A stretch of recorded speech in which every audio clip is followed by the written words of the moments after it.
Hugsunin sko bak við að hafa steinana ólíka var að taka í rauninni ólík form út af því að við erum öll svo ólíkir einstaklingar en náum að mynda eina heild. Þú færð hugmynd, þú setur hana niður á blað, þú ert búin að vera að melta og hugsa hana, aðeins að skissa hana og í hugunum þá fer þetta í alls konar hringi. Og kannski fyrir sig pásu í hálft ár.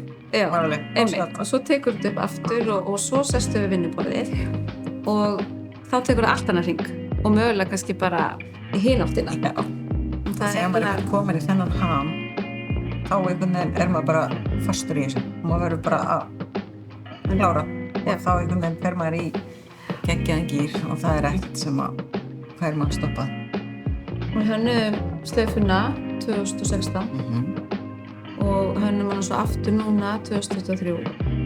Svo er svo gaman að koma saman og skapa eitthvað saman. Þannig að það er svona allt öðruvísi heldur en þegar maður er bara einn. Þetta verður svona mini-saumaklúbbur. En já, þetta er bara afskaplega skemmtilegt sko. Upphaflega var það þannig okkur langaði að hafa hana fínlega, elegant og bleika.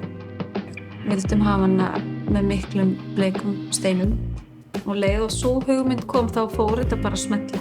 Já. Og þá fórum við að ákveða hvernig lögun á steinum, lögun og slaufunni, slaufu, hvernig steinarnir að mynda lögunina og eins með litin. Við vorum alltaf ákveðnir í að hafa hana svona áberandi bleika og hana þannig að allir geti verið með hana. Já. Þannig að við verðum öll bleik.